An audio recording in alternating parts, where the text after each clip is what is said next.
Hola, soy Mauricio Arana Ramírez y hoy te vengo a platicar sobre Martin Heidegger y su obra. La estructura de este video va a ser un poco informal porque cuando se habla de Heidegger y su obra pues uno llega a romperse la cabeza, como yo lo hice. Pero bueno, empecemos. Martin Heidegger nació el 26 de septiembre de 1889 en Meßkirch, una ciudad en Baden, Alemania, y murió el 26 de mayo de 1976 en Friburgo, Alemania, a los 86 años de edad. Fue un filósofo alemán de la corriente existencialista del siglo XX y también fue un profesor y escritor. Igual es conocido por sus aportaciones a la fenomenología y al existencialismo. Empezó estudiando teología, pero lo dejó por la filosofía en 1911, donde ahí su profesor fue Edmund Husserl, el iniciador de la fenomenología. Luego, en 1923, ascendió a profesor en Marburgo. Qué agradable sujeto, no me lo imagino ahí teniendo algún romance con alguna persona en la universidad, ¿no? O sea, qué locura, ¿no creen? Luego, en 1927 fue cuando escribió Ser y Tiempo, una de sus obras más importantes, y esta obra le dio el puesto de profesor titular en Marburgo y también le dio este estatus como uno de los filósofos más importantes del siglo XX. Tiempo después, cuando Husserl se jubiló, él le dio la fenomenología a Heidegger y también Heidegger se convirtió en el presidente de la Cátedra Filosófica de Friburgo. En 1933, cuando Hitler se volvió canciller de Alemania, su gobierno le dio el puesto de rector de la universidad a Heidegger, donde ahí Heidegger en su discurso de aceptación, ahí mostró su postura nacionalsocialista, donde ahí pues en pocas palabras pues tenía ideales nazi. Luego en 1945, cuando terminó la Segunda Guerra Mundial, el gobierno le quitó ese puesto a Heidegger, sin embargo él siguió ejerciendo su puesto como profesor, pero obviamente con menos frecuencia. Y después de eso, alrededor de 1953, ahí fue cuando dejó de dar clases en la universidad y se dedicó a los seminarios y coloquios, hasta 1973. Datos curiosos, pues ¿qué creen? Si llegó a tener un romance con alguien, y esa persona fue Hannah Arendt, que en ese tiempo era su alumna. Y esto sucedió alrededor de 2 años, que fue entre el 1924 y 1926. En 2014 se publicó una serie de libros llamados Cuadernos Negros, que estos eran apuntes de Heidegger de 1931 a 1976, donde ahí él hablaba sobre su postura nazi y también le daba una luz más política a su pensamiento. En cuanto a su perfil intelectual, pues ahí tenemos unos orígenes religiosos, porque Meßkirch es una ciudad católica de Alemania, y por otra parte, pues también sus estudios teológicos, que los abandonó hasta 1911, como lo vimos hace poquito. También hay que recordar que fue alumno de Edmund Husserl, que fue el que inició la fenomenología. ¿Y qué es la fenomenología? Es una filosofía que estudia el mundo respecto a la manifestación de los seres y sus acciones, y también estudia aquello que tiene esencia y es perceptible, y también se encarga de describir el sentido que el mundo tiene para las personas. Por otra parte, hay que aclarar que el lugar de producción es universitario, que fue la Universidad de Marburgo y la Universidad de Friburgo.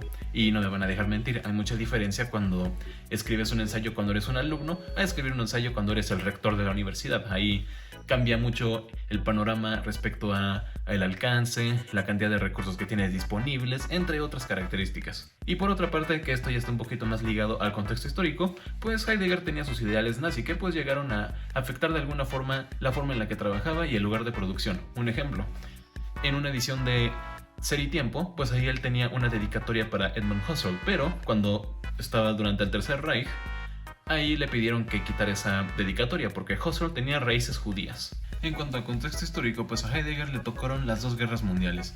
Por una parte, en la Primera Guerra Mundial se ofreció como voluntario, pero al final lo mandaron a censurar correspondencia por problemas de salud. Y en cuanto a la Segunda Guerra Mundial, pues como habíamos visto, el gobierno de Hitler, pues bueno, le dio este puesto más alto en la universidad.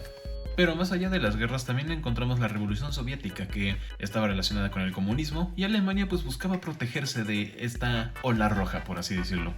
Así que veían a Hitler como una persona con ideales capitalistas, lo cual pues era lo que necesitaba pues Alemania para protegerse. Por otra parte, ahora estamos hablando del expresionismo alemán, que fue como una corriente que surgió como respuesta a lo acontecido en la Primera Guerra Mundial y también rechazaba las estructuras sociales, políticas y económicas. Y esto está plasmado en las artes, en el cine y en el pensamiento de varios artistas. Seguido de esto, pues los artistas estaban más enfocados en explorar el interior que el exterior. Estaban buscando los sentimientos, ya problemas más existenciales, entre otras cosas. Igual llegaron a tener algunas partes pesimistas, y estas como pequeñas características del expresionismo las llegamos a encontrar un poco en la obra de Heidegger, que, la cual la había mencionado, es la más importante que tiene, Ser y Tiempo. Ahora hablando sobre Ser y Tiempo, es la obra maestra de Heidegger, es por la que mucha gente lo conoce. Así que bueno, te voy a contar un poquito sobre esta obra porque si te la cuento toda vamos a terminar en 40 minutos. Así que te voy a contar lo necesario para que así cuando la vayas a leer tú mismo o tú misma, pues ahí no vayas a tener esta situación. I have several questions. Ok, entonces bueno, Heidegger hace una pregunta por el ser, porque él piensa que la filosofía occidental abandonó al ser y se enfocó más en el estudio de los entes, así que él piensa que es muy importante plantear una pregunta por el ser. Como metodología usa la fenomenología, lo cual no es algo de lo que Husserl estaría feliz, porque para Husserl la fenomenología era una filosofía sin presupuestos. Aquí Heidegger la usa como un método para poder entender más el ser. Primero que nada, Heidegger llama al ser humano Dasein, y Dasein es una palabra en alemán compuesta que significa da, ahí, y sein, ser, que en alemán sería Dasein. Entonces, Dasein es igual a ser ahí. Y esto en pocas palabras, bueno, en más palabras, el ente humano es un ser que está ahí, y su condición es la existencia. El único que puede preguntarse por el ser es el Dasein, porque es un ser en el mundo. ¿El para qué cosa de quién? Cuando hablamos de en, no nos estamos hablando regularmente de que, el libro en la librería y así, pero esto va más allá que eso, porque con ser en el mundo, Heidegger se refiere a una relación trascendente. O sea, no solo está en el mundo, sino que también está relacionado a los objetos del mundo, que es como un arma de doble filo, esta relación entre los objetos. Pero no solo estos objetos, también puede ser con otros Dasein o con cualquier otro elemento que puede ser similar o contrario a nosotros. Pero como les había dicho, llega a haber una deformación, porque si un Dasein se preocupa muchísimo por los objetos, primero que nada va a estar relacionado al cosismo, y por otra parte va a tener una interpretación errónea sobre sí mismo. Porque si un Dasein se enfoca en los objetos, va a ver su realidad como conclusa y terminada, lo cual eso no es la verdad, porque Heidegger dice más adelante esta frase importantísima. Escúchenla. El ser humano no es realidad, sino posibilidad. ¿Y por qué el Dasein es posibilidad? Porque él tiene el poder de configurar el mundo. El mundo tiene objetos, pero el Dasein es el que le da relación a todo y le da sentido al mundo. Por ejemplo, tengo una estufa, un cerillo y una carne cruda. Esos objetos por sí solos no tienen ninguna relación y no tienen ningún significado, pero si yo, un Dasein, llego y cocino la carne en la estufa usando el cerillo para encender la estufa, entonces ahí es cuando yo desarrollé esta relación, le di más sentido al mundo. Pero no se preocupen, esto no solo tiene que ver con objetos en sí, también puede ver con los eventos. Por ejemplo, una erupción volcánica. Por sí sola no tiene ningún significado, pero sorpresa, hay una civilización cerca de ese volcán. Pero también sorpresa, es la de Pompeya. Entonces se convierte en una tragedia. También sucede con otros eventos. Por ejemplo, si no hubiera petróleo en Irak, Estados Unidos no tendría que hacer algo ahí. Y la lista sigue y sigue y sigue. Si tienen algún ejemplo, pues ahí me lo pueden comentar. Más adelante, Heidegger habla de que hay dos formas de vivir, una auténtica y una no auténtica.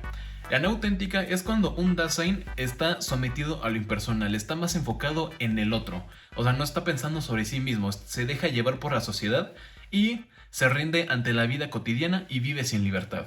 Ahora, ¿qué onda con la forma de vivir auténtica? Es cuando un Dasein asume su finitud, es decir, está consciente que en algún momento va a morir y que su estadía en este mundo no es para siempre. Es decir, que es un ser para la muerte. Para poder tener una vida auténtica, el Dasein también debe tomar control de los elementos que determinarán sus posibilidades. Y además debe asumir su pasado. Y además lo que les estaba contando del expresionismo alemán, tiene unos cortes pesimistas, pues aquí está esa pequeña parte pesimista, que el saber y el reconocer que vamos a morir en algún momento. Martin Heidegger, siendo influenciado por filósofos presocráticos como Kierkegaard y Nietzsche, él está principalmente enfocado en el ser. Y pues ya tomando un tema un poquito más contemporáneo, él llegó a tratar la relación entre el ser humano y la tecnología, donde él decía que esta tecnología era una forma de vida que haría que cambiara nuestra percepción del mundo y que también estuviéramos atrapados en un mundo lleno de objetos. Y pues, viendo cómo está la sociedad hoy en día, yo creo que eso ya está sucediendo.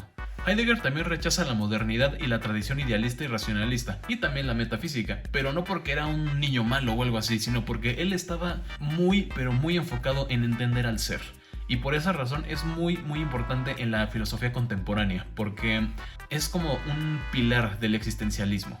También su pensamiento tuvo un gran impacto en Europa, pero también se expandió a otros lugares como España, Latinoamérica, Francia, Japón, Estados Unidos y el mundo árabe musulmán. Y también sirvió como inspiración para otros filósofos contemporáneos. Y también algo interesante de Heidegger es de que él ha logrado mantener una presencia permanente en la filosofía contemporánea. Más allá de su corriente existencial y el trato que le dio al ser, también llega a la mesa su nazismo, donde aquí, tomando una perspectiva más historiográfica, lo importante no es si Heidegger era un nazi o no, lo importante es cómo es que su nazismo nos ayudaba a entender más el nazismo en general. Así que sí, por lo tanto, Heidegger, con o sin nazismo, no podemos negar su influencia en la filosofía y también su estatus como uno de los filósofos más importantes del siglo XX. Eso fue todo por hoy. Muchísimas gracias. Soy Mauricio Arana Ramírez y espero que te haya ayudado a entender más a Heidegger y su obra. Nos vemos después.